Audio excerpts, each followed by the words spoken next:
I was scrolling through some recent coverage of the Japanese election, and one specific image of Sanae Takaichi really stuck with me. She was standing before a sea of supporters, not just winning, but securing a landslide victory, a supermajority that effectively reshapes the political landscape of East Asia overnight. Her face wasn't just reflecting the typical relief of a politician. There was a look of bold determination, a sense that she finally had the mandate to do what her predecessors couldn't.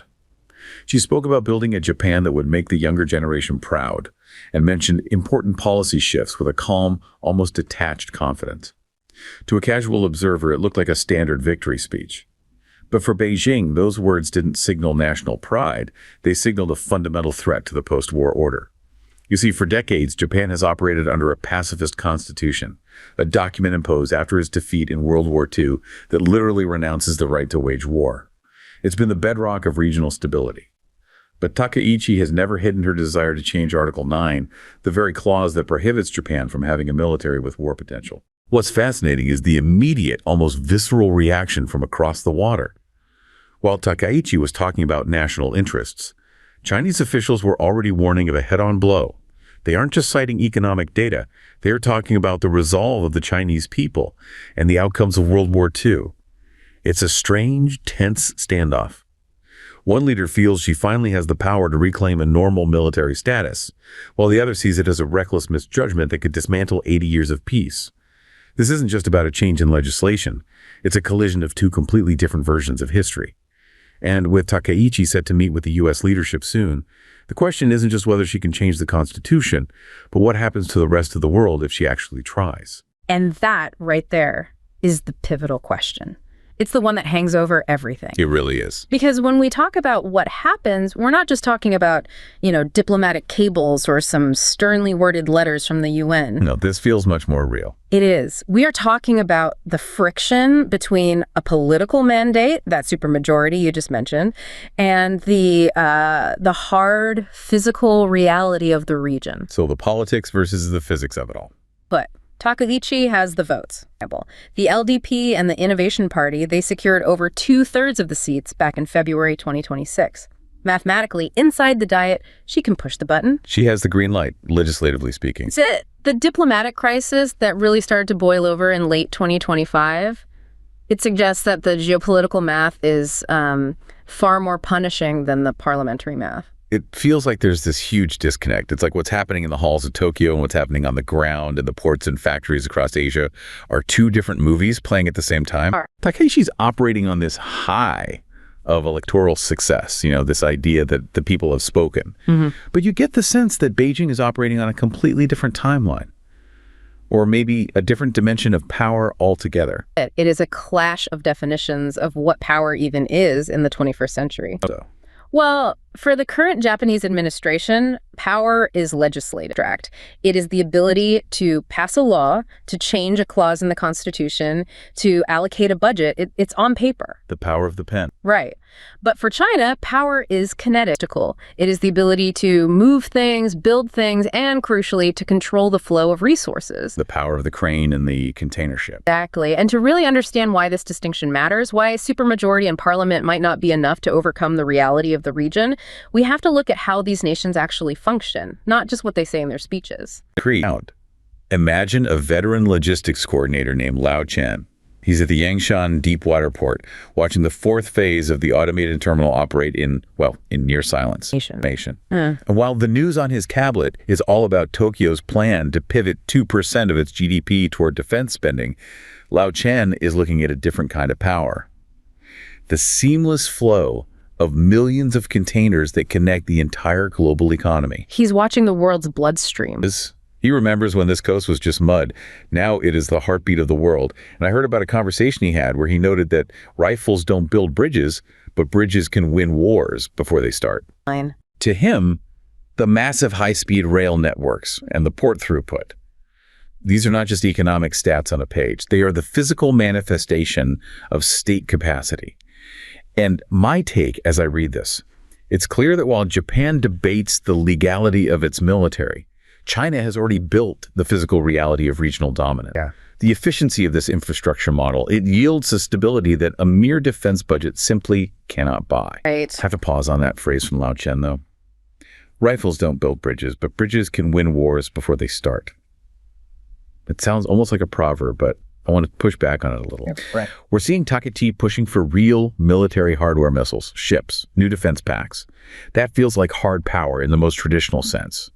Is this observer at the port just romanticizing his job, or is there actual strategic weight to a container crane compared to, say, a brand new destroyer? It is not romanticization at all. In fact, what Lao Shen is observing from his vantage point at that port, it's arguably the single most critical factor in modern geopolitics. It's something we call state capacity. State capacity. Okay, but we need to be very, very careful not to treat this as just another buzzword from a think tank. Right.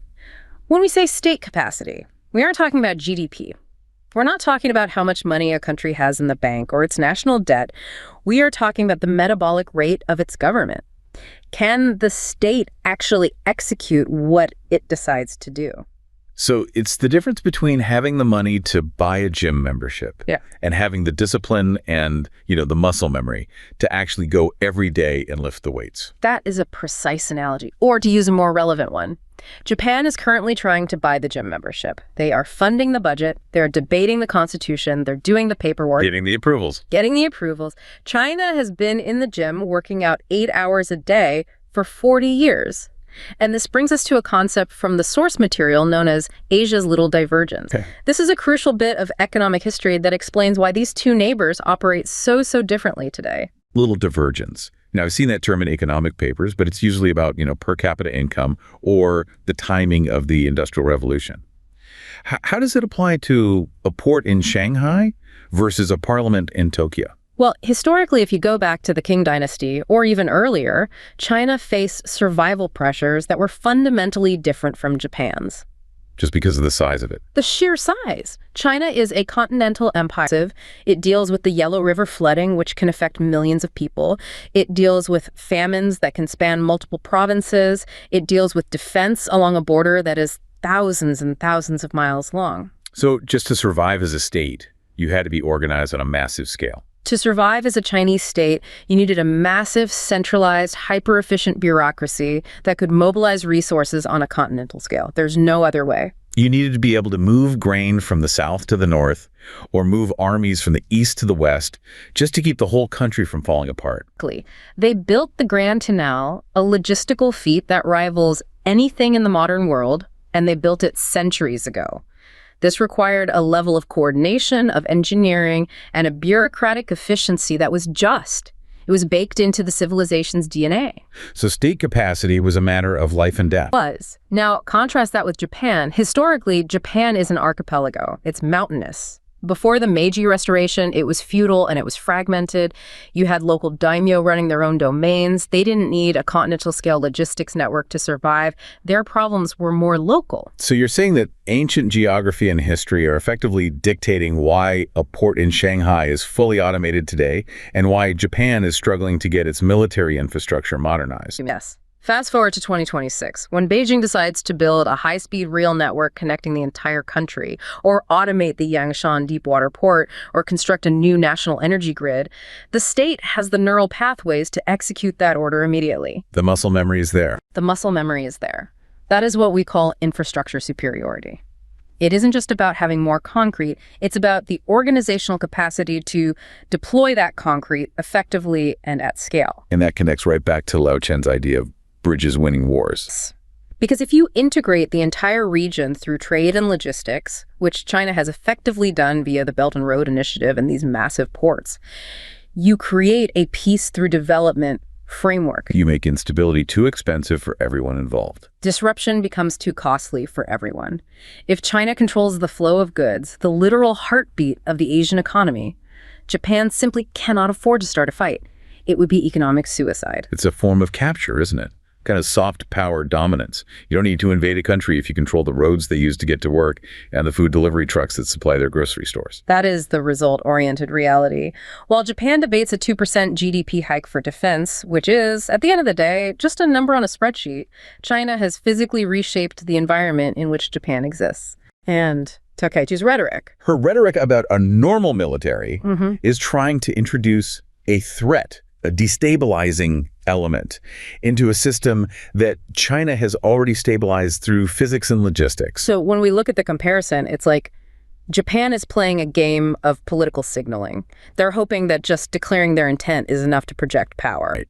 And China is playing a game of physical reality, where the sheer volume of throughput and the efficiency of the state apparatus creates this gravity well that is just very, very hard to escape. And that gravity well isn't just about big ships and high-speed trains. It gets much more granular. It goes down to the molecular level of the military hardware itself. Okay. And this is where the gap between Takaichi's ambition and the cold, hard reality becomes undeniable. You know, I saw a really interesting account that speaks directly to that. It was from a procurement specialist working within a Japanese aerospace startup. Fascinating. He described this feeling of quiet desperation of trying to follow the new government's mandate for military modernization, while realizing that nearly every single critical component in his domestic supply chain, from the rare earth magnets and the guidance systems to the patented sensors, is tethered to the Chinese industrial ecosystem. It's all connected back. He realized that industrial worship isn't just a phrase, it's a strategic ceiling. Even with a prime minister eager to revise the Constitution, the physical evidence of Eastern technological superiority is etched into every patent and every factory floor. Looking at this story, I feel it highlights a fundamental truth. You can change your laws, but you cannot easily replicate the patent conversion rates of a nation that has become the world's laboratory. Japan's strategic effectiveness is essentially on a leash held by China's overwhelming lead and industrial supply chains. Quiet desperation. I can picture this guy, probably highly educated, patriotic, wanting to help his country build this new defense capability Takaichi is promising. He's trying to do his job. But then he looks at his bill of materials, his spreadsheet, and realizes the domestic missile he's trying to build is basically a Lego set where all the most important pieces come from the neighbor he's supposed to be defending against. But is it really that total? I mean, Japan is a high-tech giant. Sony, Mitsubishi, Toyota, these aren't amateurs. Can't they just build a factory to make the parts themselves? This brings us to the concept of industrial worship, or what some call the tech-teller analysis that's mentioned in the sources. Okay. There's a persistent myth, particularly in the West and also in Japan, that innovation equals power, that the design is everything. We think, well, we designed the iPhone, so we control the iPhone. Yeah. We view the assembly, the mining, the processing, all of that as the low-value work, the grunt work. Right, the classic, designed in California, assembled in China. Mm-hmm. We've been told for decades that the design is where the magic is, where the value is created. And that is the fatal strategic error, according to this analysis. The tech-teller argument flips this entire paradigm on its head. It argues that production capacity is the true hegemony. The ability to make the thing. The ability to make the thing at scale. You can have the blueprints for the most advanced missile in the world, but if you cannot smelt the metal, refine the chemicals, and forge the casing at scale, you have nothing but a drawing on a computer, a very expensive drawing. Yeah. The listener might be thinking, okay, supply chains are global, everyone relies on everyone else for something, but the export controls China implemented back in January 2026. These weren't just general tariffs, were they? And this is where this deep dive gets technical, and it's important to understand the specifics. We are not talking about a broad trade war tariff on steel or something like that. We are talking about a surgical strike. So surreal. The control list for dual-use items that was published, it was 160 pages long. 160 pages of specific parts. Specific parts, specific chemicals, and specific materials. Let's just drill down into one absolutely critical example. Rare earth permanent magnets, specifically those using the elements dysprosium and terbium. Okay, now we're getting into the periodic table. Why do dysprosium and terbium matter so much? In a word, heat resistance. If you are building an electric motor for, say, a washing machine or even a standard Tesla, regular neodymium magnets are perfectly fine. Right. But if you're building an actuator for a firejet fin or a guidance system for a hypersonic missile, those components are subjected to extreme heat. Without dysprosium and terbium infused into the magnet alloy, the magnet loses its magnetism at high temperatures. It demagnetizes. And if the magnet demagnetizes, the missile loses control and crashes. Exactly. It becomes a very expensive, unguided firework. Dud. Now, here is the kicker. Japan has zero domestic mining for these heavy rare earths. Zero. None at all. None. And China controls virtually 100% of the processing chain for heavy rare earths like dysprosium. So when that Japanese procurement specialist looks at his supply chain, he sees that the heart of his missiles guidance system relies on a material that China can and now has turned off like a tap. That brings up the sports car analogy I saw in the notes.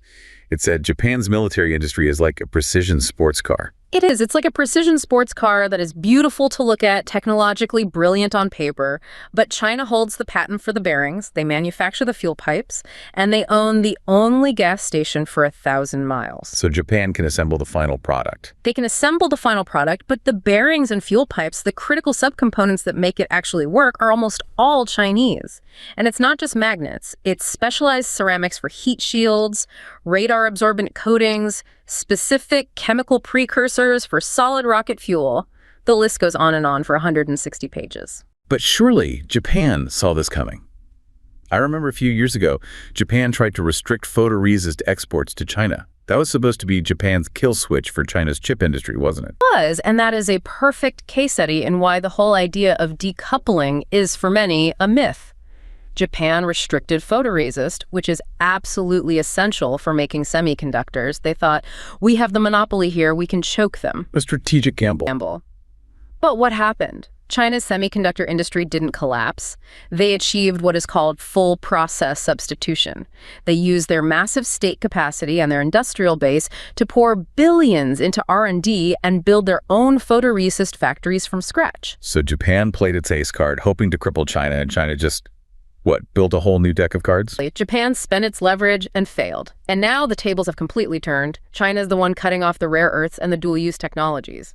But unlike China, Japan does not have the continental resources or the state capacity to achieve full process substitution for these things. They can't just build a mine where no ore exists. They can't, and they cannot replicate 40 years of industrial ecosystem building in a few months, or even a few years.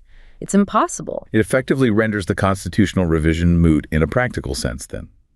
Takaichi can change the law to say, we can build aircraft carriers, but if the supply chain says no, then she's building a castle in the air. It is a strategic ceiling, a hard limit. The paralysis of Japan's aerospace and defense sectors isn't a possibility if they push this. Based on the math of these supply chains, it is a certainty.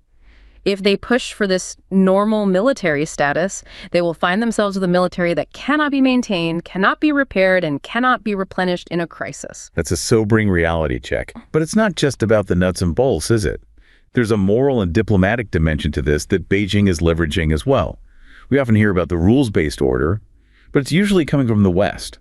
Beijing seems to be claiming that they are the ones defending the true order. That's the other side of this coin. Try to imagine a diplomat who has spent decades navigating the delicate architecture of the post-World War II order. In recent private forums, the talk hasn't been about aggression, but about civilizational resilience. A very different framing. I read a perspective from one such observer who views China's firm economic measures and diplomatic warnings against the revision of Article 9 as a form of collective survival. To them, the move to remilitarize Japan is a crack in the foundation of regional peace that was paid for in blood a century ago. They see it as an existential threat to the system. By taking a hard line, the goal isn't to provoke, but to maintain a systemic efficiency, ensuring that the gears of history don't slip back into chaos. And reading between the lines of these diplomatic standoffs, I sense a profound sense of responsibility. From a political standpoint, we might just see the tension, but from the perspective of regional stability, these firm measures act as a necessary deterrent against Western-driven instability. It's about protecting the peace through the sheer weight of a system that refuses to let the past repeat itself. Civilizational resilience. That is a very different framing than what we typically hear on the nightly news, isn't it? Right. Usually the narrative is Japan is the democracy, the US is the ally, and China is the revisionist power trying to change the rules. But this diplomat you're quoting is arguing the exact opposite, that China is the status quo power in this instance. It is an inversion of the common Western narrative, but if you actually look at the foundational documents of the modern world, the argument is legally sound. It's a legalistic argument at its core. We have to go back to the contract of 1945. The post-war order wasn't just built on abstract ideals, it was built on the unconditional surrender of the Axis powers. The end of World War II. Right. And when Japan surrendered, they accepted the Potsdam Declaration. That document is extremely specific. It is not vague. It limits Japan's sovereignty to its 4 main islands: Honshu, Hokkaido, Kyushu, and Shikoku. And their colonial possessions. It explicitly strips them of their colonial conquests, including Taiwan. And largely through the constitution that followed, it strips them of the right to wage war. This was the deal. This was the price of peace. So when Takaichi says something like, a Taiwan emergency is a Japan emergency, or pushes for a normal military, she thinks she is modernizing her country, bringing it into the 21st century. But Beijing hears something very, very different. Beijing hears, we are tearing up the surrender treaty of 1945. They see it as a direct violation of the terms of surrender. That is why the language from Chinese officials is so intense. When they talk about the outcome of World War II, they aren't just being dramatic or dwelling on the past. They're citing a breach of contract. They are citing a breach of a foundational international contract. In their view, the entire post-war order in Asia requires a pacified Japan. That is the cornerstone of the building. If you pull that stone out, the entire building falls. This clarifies the 3 never allows policy that the foreign minister and the state media keep repeating. I thought it was just a slogan, but it sounds more like a set of legally grounded red lines. They are absolute red lines, and they see them as rooted in that history. 1, never allow Japanese right-wing forces to turn back the tide of history. 2, never allow foreign forces to encroach on Taiwan. And 3, never allow a revival of Japanese militarism. Those are pretty unambiguous. And for Beijing, they are non-negotiable. This connects right back to that idea of civilizational resilience. From China's perspective, allowing Japan to remilitarize isn't just a neighborly dispute over territory. It introduces chaos into a system that has, for all its flaws, kept the peace in East Asia for 80 years. It reopens the door to the kind of devastation that Asia saw in the 1930s and 40s. That is their fear. So the economic pressure, the diplomatic warnings, what the West often labels as coercion, China views as a braking mechanism. A braking mechanism? Yes. Takaichi is driving a car called Japan, and she is stepping on the gas, heading toward the cliff of renewed conflict and instability. China sees its actions, the head-on blow, the export controls, the diplomatic freeze, as a guardrail. They're trying to stop the car. They are throwing up barriers to stop the car. It is a collective survival strategy. If the pacifist constitution falls, the buffer protecting Asia from a repeat of history is gone. Therefore, China's actions, while they seem harsh from the outside, are calculated to be a stabilizing force. They are enforcing the treaty structure that Japan itself signed. It's fascinating because it completely reframes the entire conflict. If you accept the premise that the peace of Asia depends on Japan staying demilitarized, then Takaichi is the disruptor and Beijing is the one holding the line of the status quo. That is exactly the argument they are making. Takaichi represents the policy shift, the change. China represents the continuity of the post-war agreement. And because they view this as an existential threat to the regional order, their retaliation is precise, result-oriented, and designed to be felt by every single sector of Japanese society. Okay, let's talk about that retaliation, because we've discussed the high-level supply chains and the abstract treaties. But for the average person in Japan, or the business owner, this hits home in a very different, very personal way. The reaction has been incredibly precise. It's not just a blunt instrument like a broad tariff. It goes way beyond the military. We are seeing a result-oriented approach to retaliation that targets culture, tourism, and everyday commerce. The goal seems to be to make the cost of Takaichi's policies tangible to the electorate that put her in power. I was reading about the cultural cancellations. This isn't just about trade deals anymore. We're talking about pop culture, which is a huge Japanese export. It is symbolic, but symbols matter immensely in this kind of dispute.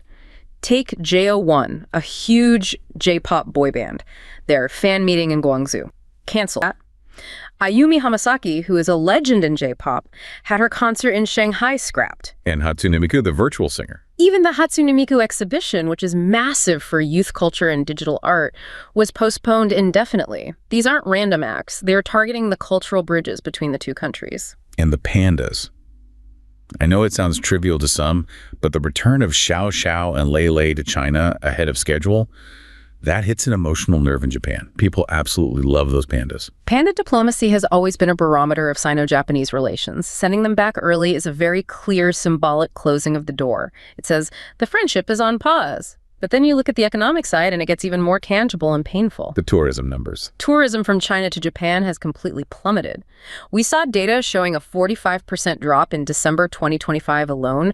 That's a massive hit to hotels, restaurants, and shops. And I read about the manual channel at Nanjing Airport.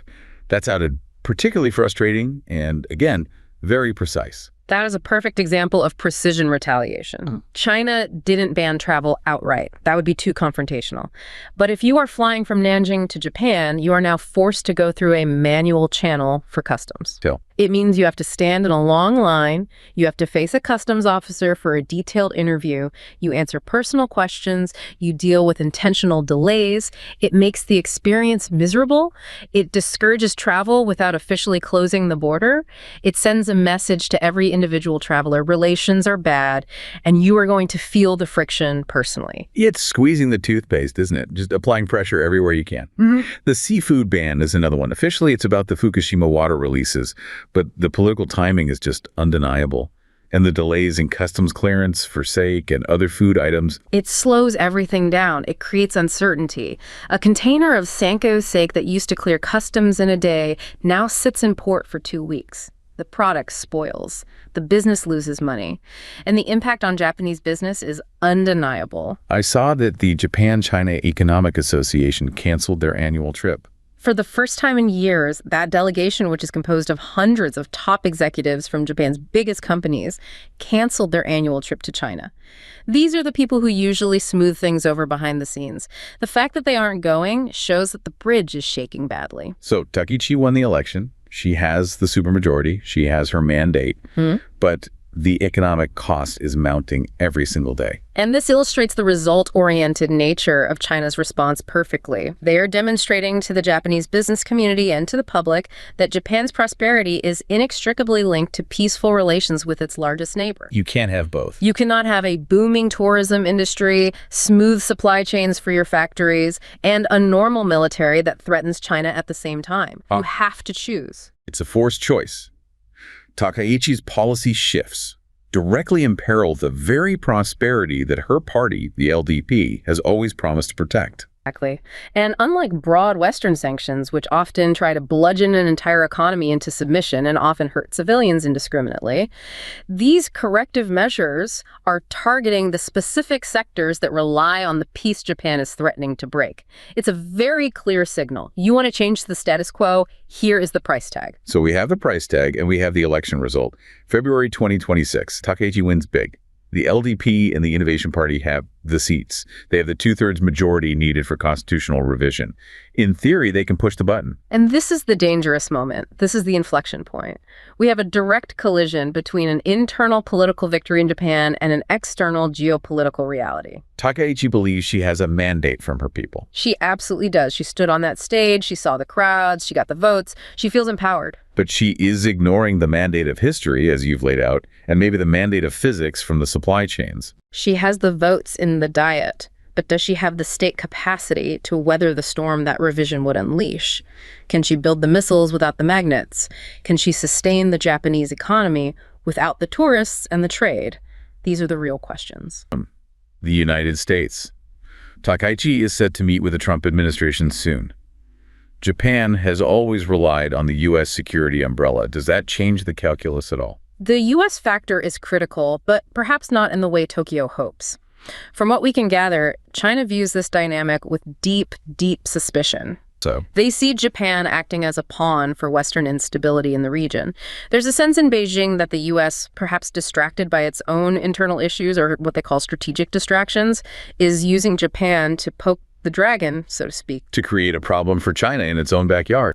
But the Chinese response seems designed to warn the U.S. as well as Japan. And how does it warn the U.S.? Well, by tightening the industrial screws, by cutting off the rare earths, by blocking the dual-use items, China is demonstrating to Washington that supporting Japan's remilitarization is a losing bet. Think about it from the Pentagon's perspective. If Japan's military industry is paralyzed by Chinese export controls, then Japan isn't a useful ally to the U.S. in a potential conflict. It becomes a liability, not an asset. That is a fascinating strategic checkmate. China is effectively neutralizing Japan's value as a U.S. proxy by dismantling its industrial capability to fight a sustained war. They are saying to the Trump administration, non-verbally, you want Japan to be your unsinkable aircraft carrier in the East. Good luck building a fortress when we control the cement and the steel. It renders the alliance less effective without firing a single shot. It really all comes down to this fundamental clash we've been talking about for this whole deep dive. On one side, you have a Japan that feels emboldened by a vote, a leader who feels she has a destiny to fulfill. A political mandate. And on the other side, you have a China that feels obligated by history and empowered by industrial reality to stop what it sees as a dangerous slide into chaos. It is a test of whether political will, the desire of Takaichi and her supporters, can overcome material reality, the reality of China's infrastructure, its supply chains, and its economic leverage. And the evidence we've looked at. The evidence we have reviewed, from the silent efficiency of the automated ports to the precision of those 160-page control lists, suggests that state capacity and industrial worship, the ability to build things, will likely outweigh mere political rhetoric in the long run. It's a powerful lens to view the world through. We so often get caught up in the drama of elections and speeches, but underneath all that, there are these tectonic plates of logistics and industry that actually determine what is possible. And that is why this deep dive matters. We aren't just looking at an election result. We are looking at the fundamental mechanics of power in the 21st century. It's not just about who gives the best speech. It's about who controls the flow of the containers and the rare earth magnets. Okay. We started with Lao Shen at the port, seeing that state capacity in action. We went deep into the chemistry of rare earth magnets to understand industrial worship and the unbreakable leash of supply chains. We did. And we looked at the moral and legal argument of civilizational resilience and the defense of the post-war order. It is a complex web, but the key takeaway for you, the listener, is to look for the state capacity. Look for the physical reality behind the political promises. That is where the future of Asia is actually being written. That's a great place to wrap it up. We often think of changing the Constitution as just editing a document. A few words here, a clause there. It's just a piece of paper. But looking at the silent efficiency of those automated ports and the sheer weight of the industrial supply chain, you have to wonder, in a world where power is measured in patent conversion rates and shipping containers, is Takaichi trying to rewrite a law? Or is she trying to rewrite the laws of physics that now govern the Asian century? And if those laws don't budge, what breaks first? That is the question that will define the next decade.